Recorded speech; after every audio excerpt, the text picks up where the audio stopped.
you have your beard colored in again. I mean, well, there he is, the pearly whites. Wes was just telling me when you see the pearly whites, and I just can't help but laugh because we don't always have the nice Grecian for men or just for men or whatever just goatee. for men, Grecian for men, whatever you want to call it.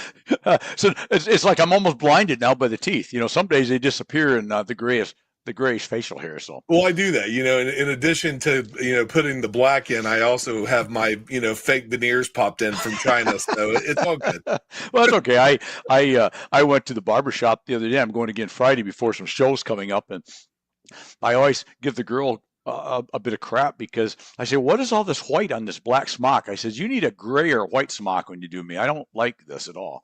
That it is what it is. I guess I'm just happy still in my hair mostly. But you're going to have to tell me the barbershop that you go to, and I'll tell them the next time you're in to give you the Wes Wyatt. Well, that would be cheaper. That's for sure. Comes with a free can of turtle wax. Oh, you got to love it. Well, buddy, it's good to be back doing what we love and loving what we do, is it not? It is. We're doing a rack and stack, and our first guest today has a dynamite set of hair. He's got a great set of hair, and he does, and he's just a great guy, and he's become very quickly a kindred spirit of mine, and a great friend, and the power of networking, right? We talk about it all the time, but Hugh Hornsby is a guy that we've never met in person yet. We will somewhere, sometime. But I'll tell you what, it's every time I get on with him, it's like an old lost friend already, right? And that's one of the beauties of connecting with like-minded people. So, rather than chatting, you and I, which we could, should we go get Hugh, or what do you want to do? I think he's going to be a lot better than this mug. So, well, I know. Yeah. I've got used to that mug, so I don't mind it. All right, let's do it. Let's bring him on. All right, buddy.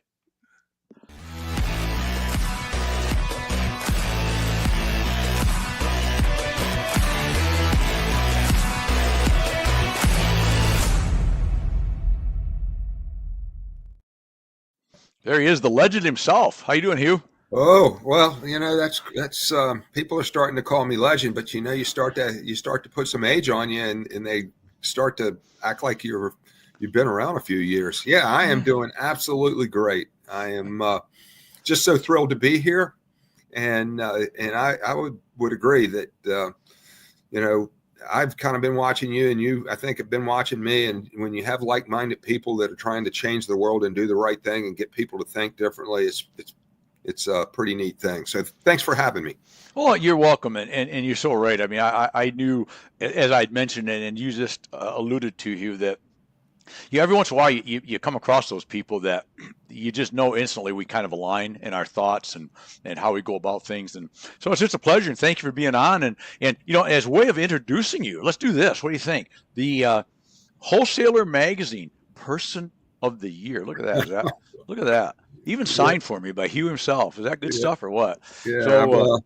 So, that's a pretty big deal, buddy. So tell us about Hugh. Who is Hugh? What's Hugh do? Give us your background before we wander off wherever we happen to find ourselves. Well, it's funny because, I'm a big conscious and unconscious mind, and how we've been brought up along the way, and then how we deal with all that. And my story really started, it started at the age of 8. But really, at the age of 10 is when I fell, hit my head, and I was diagnosed with epilepsy. And I just remember it like it was yesterday. I remember leaving the hospital after I'd been there for 4 or 5 days, and looking at my mother, and she had a tear in her eye. And I looked at him and I said, "Mom, it's going to be okay." And she's like, and then she looks at me and says, "Huey, it's going to be okay. But the people I'm most worried about is not you, it's everybody else, because they're not going to understand your disorder."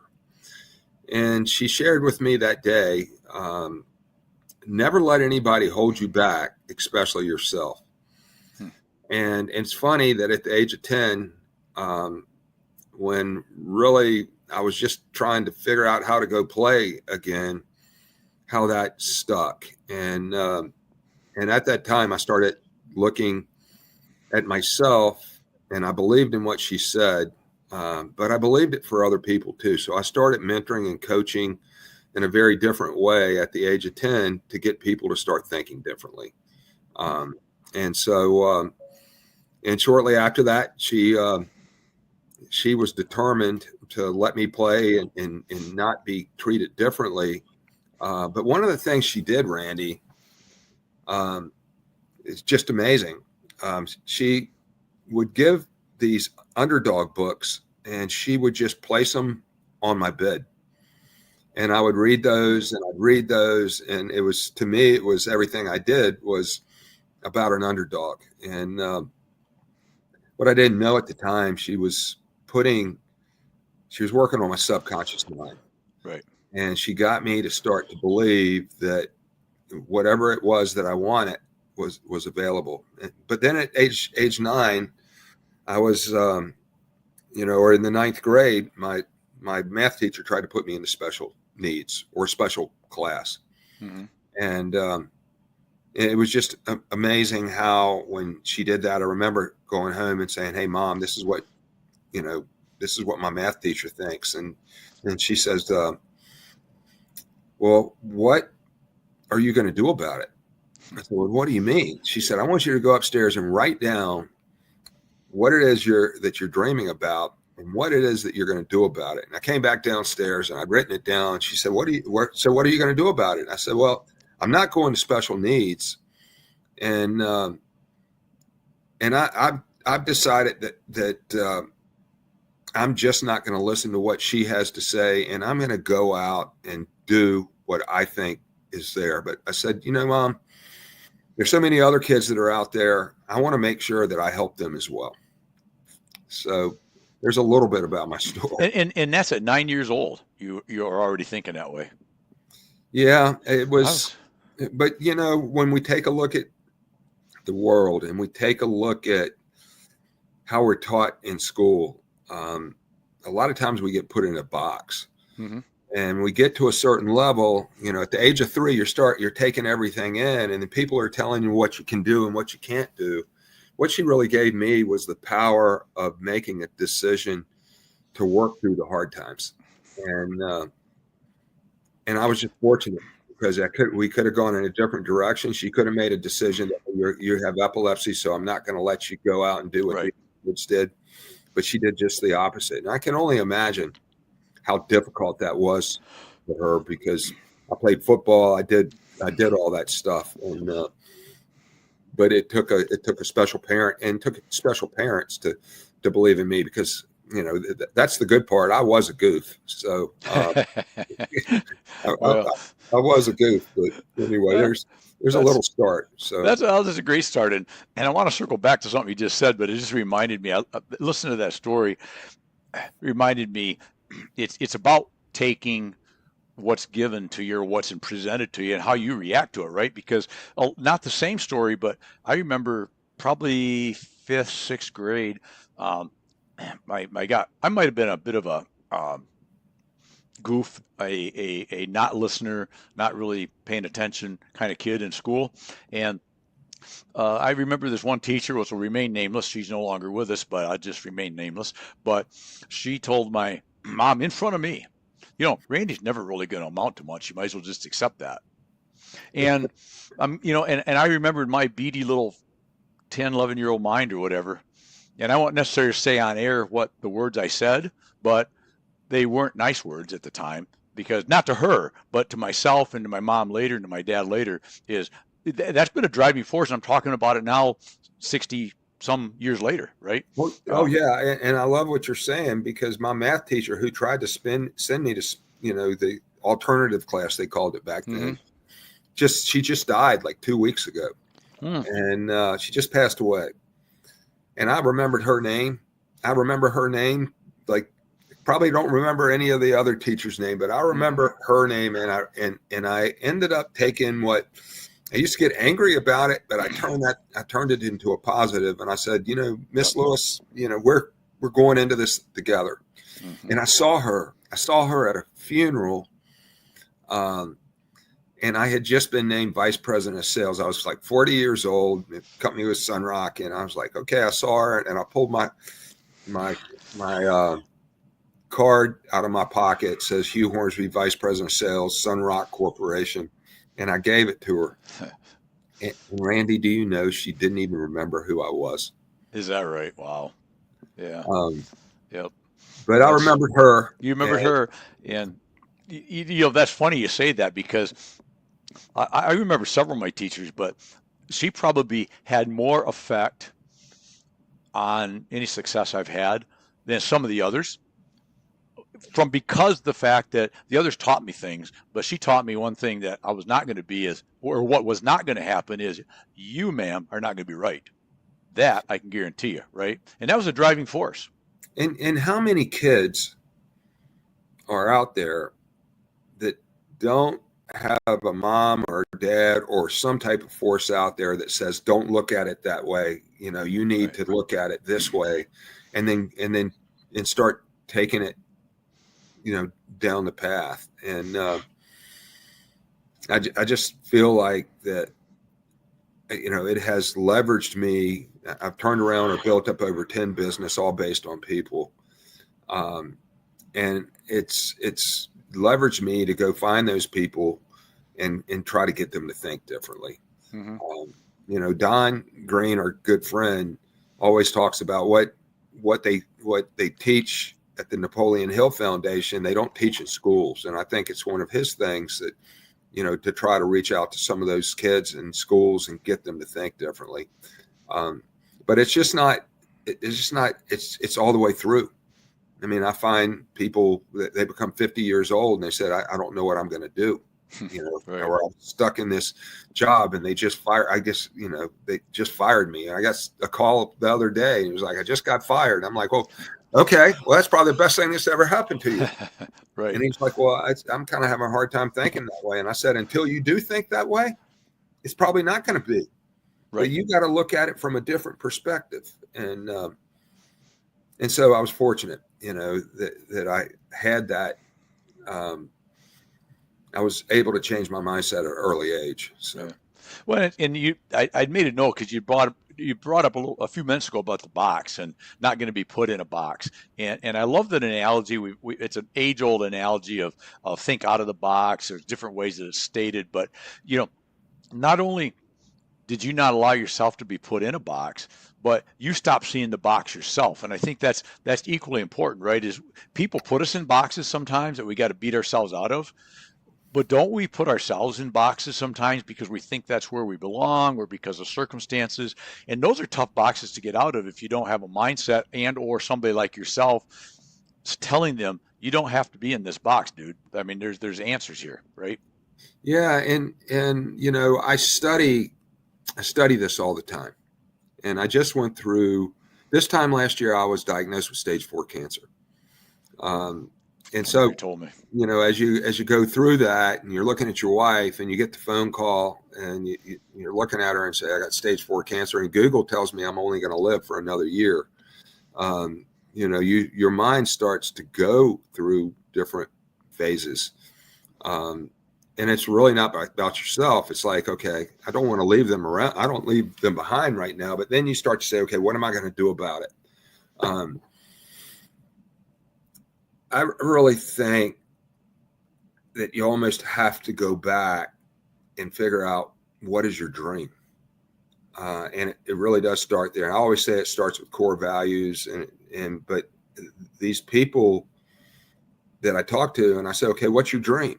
And they'll look at me and they say, what are you talking about, Hugh? I'm like, what's the dream that you left behind? That's what I want. And you go find that and then come back and have another conversation with me. A lot of us left dreams behind a long time ago. But if we start with that dream and we get people to start thinking differently, that they can do something maybe they never even thought they could do, and they start working towards that, and they do the little things, and you put your core values together, and then you take that, and then you start to invest in yourself, and then you realize that you're not going to do it on your own. You go find the who's that can help you do it. In my cases with my teams, that's where I would come in. And then you make a decision. You want to be a part of something bigger than yourself. Right. And that's where the team part would come in. That's what I was able to do. But then, you make a decision to do the same thing for other people. And I always said, if I'm going to do it for you, then you need to go back and do it for other people. Right. But it really starts with the dream. And so many of us end up with doubt and fear, because maybe maybe they're not believing in themselves.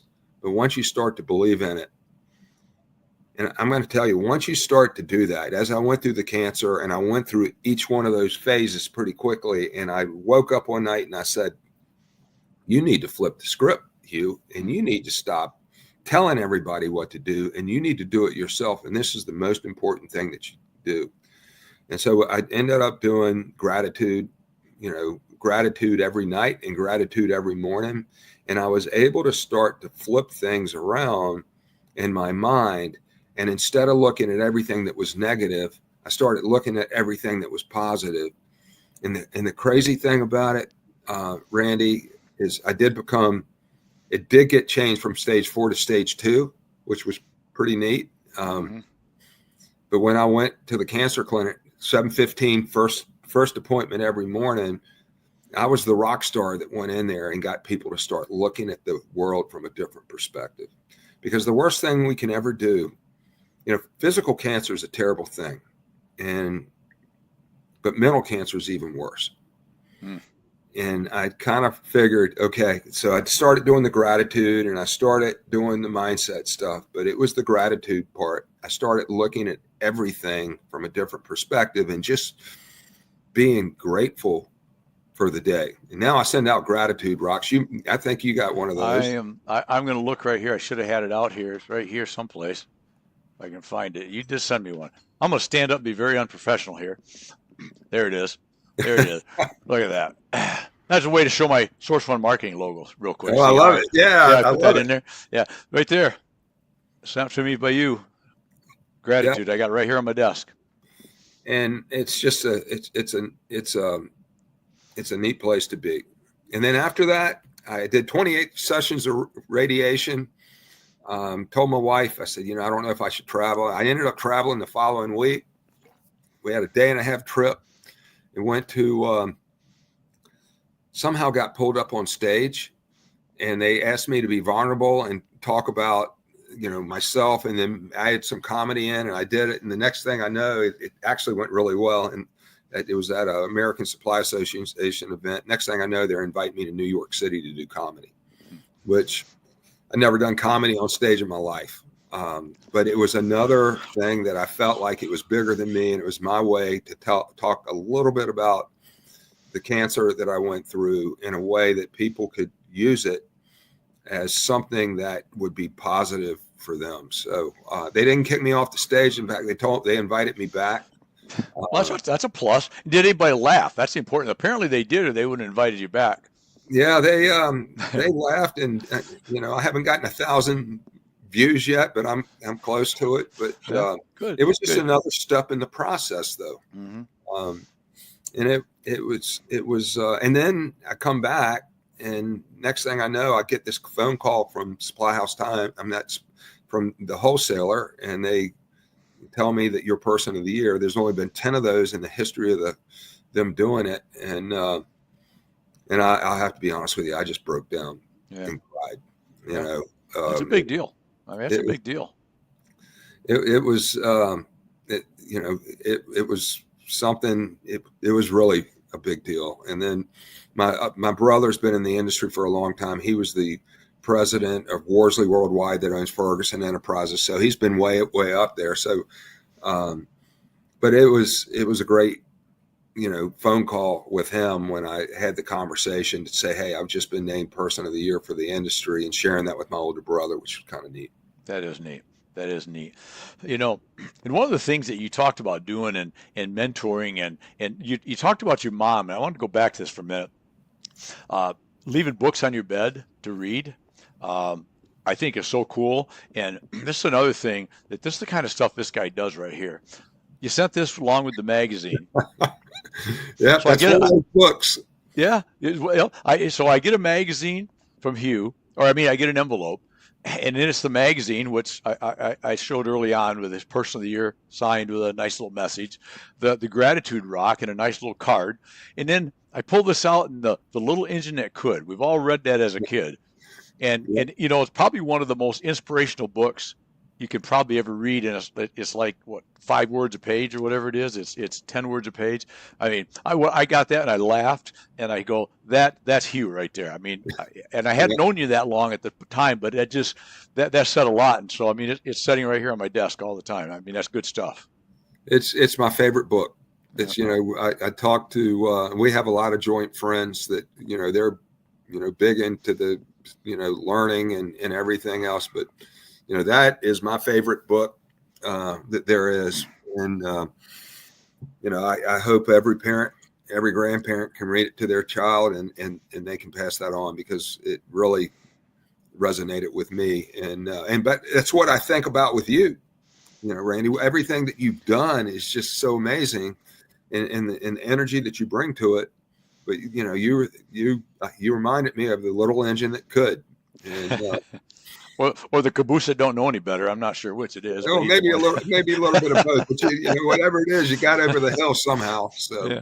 But back to what you said about this book, though, Hugh, and thank you, by the way. That was very, very nice. I think not only should every parent and grandparent make sure their kid gets that, but everybody should have that book for themselves and commit to reading it often, because it's quick. It will take 3 minutes to read, and the message is huge. And it's something that we forget the lesson that's in there, right? And even when things are going bad, or not, your deal didn't go the way you wanted, or you ran into a brick wall someplace, that's the little engine. He didn't stop, right? I think it's a great story. Yeah, it's a great story, and so I send them out very selectively, depending on who it is I'm sending them out to. But it's one of the things that those people that have overcome. But you're right. I think it's a book that everybody should read. So whoever was the author of that book, it's pretty inexpensive on Amazon, but it's a great little read. It's Waddy Piper, and I think he or she owes you a royalty. That's what I think. Yeah, I think I'm going to get a couple percent for exactly. So, oh, good stuff. So you're basically in the HVAC, plumbing, industrial part of the world. How do you see things from? Let's switch gears just for a few minutes. And how do you see the business climate right now? How do you see things out there in as we go into 25 and beyond? Well, I think things are slowing down a little bit in 25. But what I just had a conversation with the president of a company, and I think what happens a lot of times is that we get used to the market going at a certain direction, and we get being busy, a lot of those, and then we're just we think the numbers are doing great, and then all of a sudden the numbers slow down. I think when we see a slowdown, that's where we have an opportunity to look at our business from a different perspective. We have the opportunity to look at ourselves from a different perspective and start to ask ourselves in our business, what is it that we can do differently to help people? So I'm in the HVAC, plumbing, industrial sector on the wholesale side, but it's the downtimes that we were able to always take advantage of. So even this morning, I got up at 6 o'clock and I had an 8 o'clock meeting with somebody, and I just said, okay, you tell me about your business. I want to know how. I want to go all the way down to the ROI. Let's talk about that. And I want to know where those gaps are. Because what I think we need to do is to figure out how can we help that person. And if all we're trying to do is just sell them product, then we've got a problem. Okay. It's what value can we add? But Randy, that's not just in business. That's with everybody we meet. Exactly. And I think that we just have to think about different. But the business climate is slowing. I'm hearing that 26 might be better. But the business climate should not slow for anybody. It's only going to slow for you if you or for people that they make a decision to do the same old, and don't, put some value within themselves and figure out how they can align. You said the word align. That's the biggest thing we can do with our employees, with our friends, finding alignment and really starting with your core values and starting with your dreams, and then aligning together, taking the company's core values and building those together. That's, to me, is really big. But what's also big is doing that with your client base. So those people that are out there just need to ask themselves, am I aligned with my customers? And are they aligned with me? Do their core values meet our core values, and vice versa? And can I sit down and have a conversation with them and figure out what it is that we can do together through this downturn and really help each other build our businesses? So I don't know if that's near and dear to my heart. So. Yeah, it is, and I think something you hit on. We've talked about this before, Hugh, and I love your take on it, because I think it's something that I will talk about anytime they'll listen is building that. When you have that conversation, when you get to those core values, and you get to know each other as people, as opposed to just a number, just becoming a transaction. And I think transactions are a dangerous place to be. We all know we need the transaction at the end of the day, right? That's how we make the money. I mean, at the end of the day. But I think we get too wrapped up both ways. Customers turn it into a transaction, or we allow them as salespeople to where it just becomes a number. And when it becomes just a number on the sales end, you're always going to lose. And we also, I think, a lot of times, as a customer, we will allow a salesperson to turn it in a transaction, as in, all I want is your order. I want to sell you a truckload of widgets. I don't care whether it's the right widget. I don't care if a half a truckload makes more sense. I don't care what's right for you. I just want to sell a truck of widgets. And I think what we've talked about before, and I think makes a lot of sense, is let's align. Back to your word align. What is best for the two of us together? Some give and take. And if we come up with that, that becomes unbeatable, and that becomes that magic sauce where you don't lose people over, nickels and dimes, right? Well, and I've always said that if you treat people and you treat customers as a transaction, then you're going to lose them on a transaction. Right. And those are the people that are really having a hard time even making it a lot of times, because they're always selling it at the cheapest price. Mm-hmm. I believe that. So I believe in transformational sales, and I think that taking sales and turn your client and turning your business into being transformational is important. But the challenge that you have with that is that you find people that really do want to sell, and they've got heart-based, and you hear all that, but the bottom line is they never come up with a call to action. And so that means that you have to plan, and you need to talk about we should always have a call to action. Transformational sales is where we're going to you're looking at for the long term.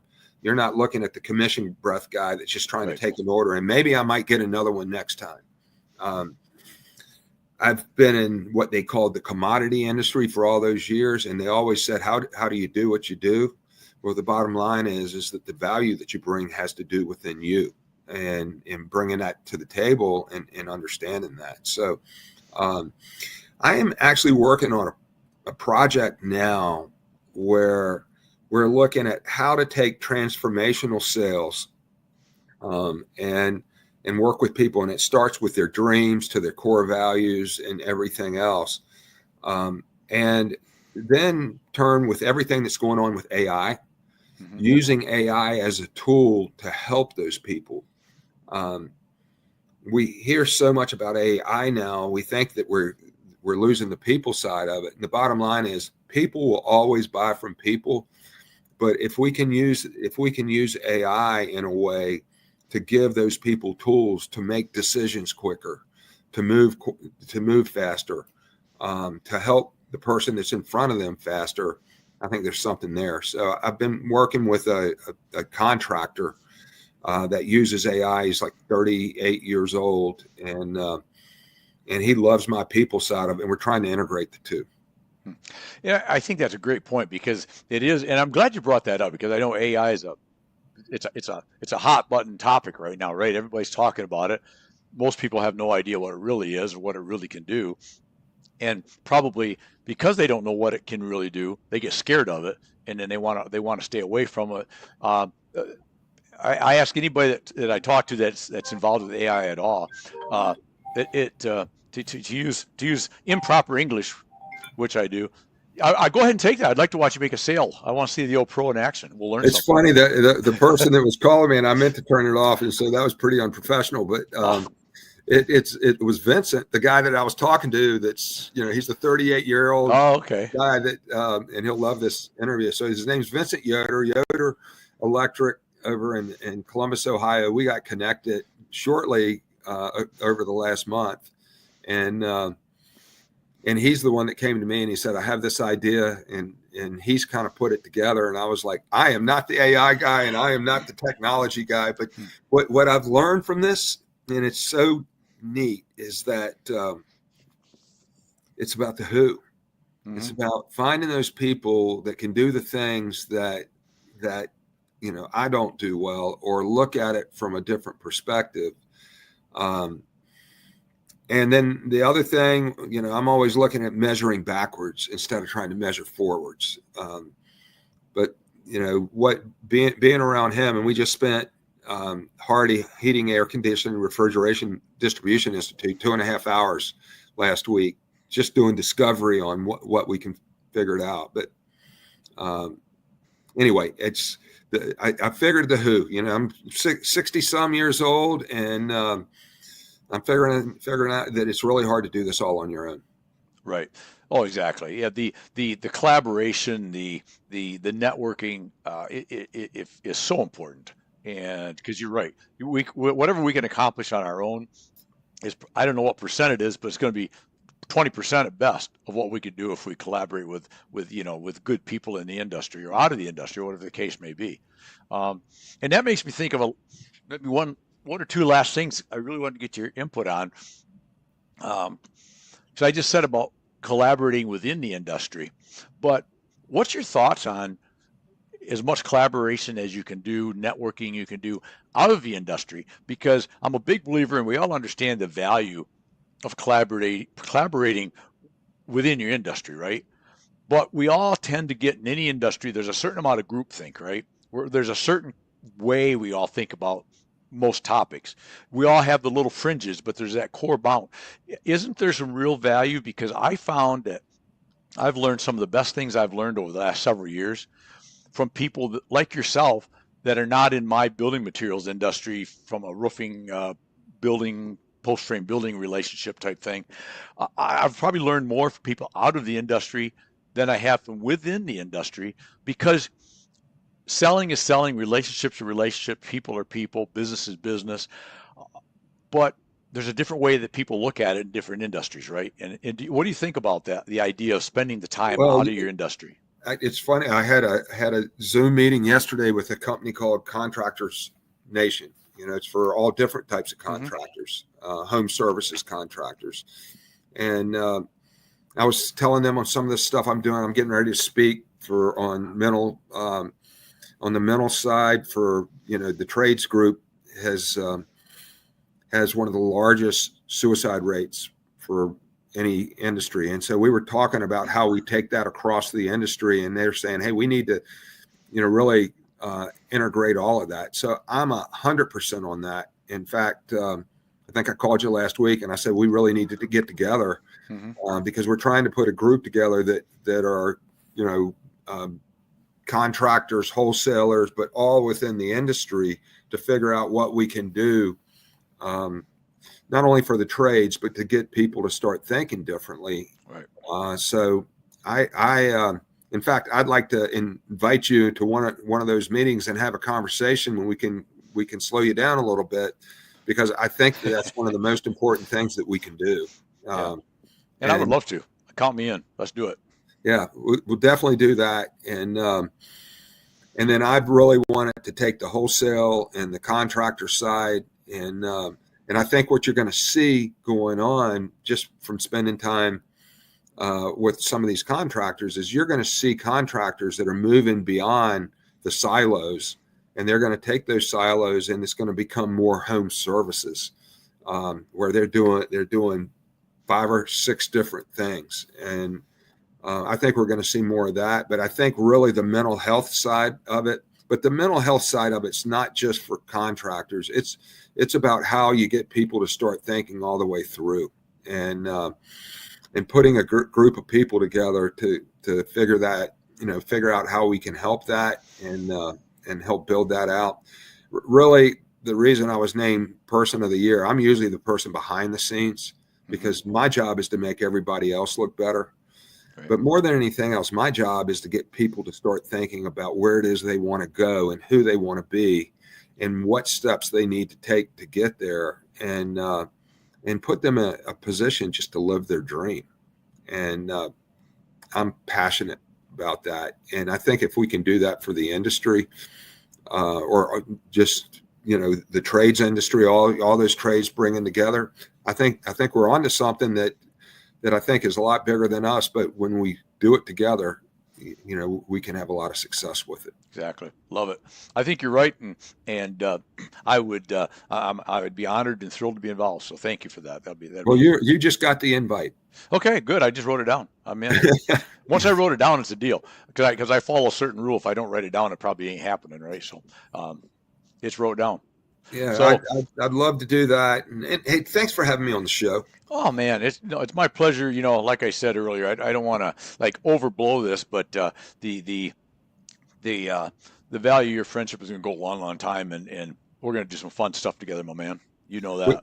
We are, and I think that it's just bigger than us, and I just feel it. And I know when I talk to people, there's a feeling that you get, and when I talk to you, I'm like, I need, we need to, do some stuff together and just really help each other. But really, more than anything else, it's about helping other people. There you go. And then building your industry, my industry, and all these industries out. I think it's just a neat thing. And I am honored to be your friend.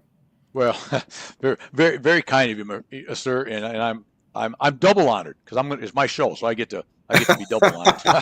There you go. I'm pulling rank, buddy. No, but no, it is great. So Hugh, as we kind of wind down, you've been very good with your time, and I know you're in Jacksonville, Florida. Thanks for making the 5-hour trip down to see me, but that's okay. We'll let that go this time. SAQs. Everybody asks FAQs all the time, but what's a should ask question? So as we kind of finalize this, whether it's us today or when you're out and about doing your everyday stuff, whatever that is, that you just wish people would ask Hugh Hornsby but never do?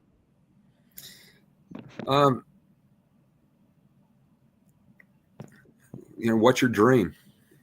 And it's the same questions I want to ask them. Yep.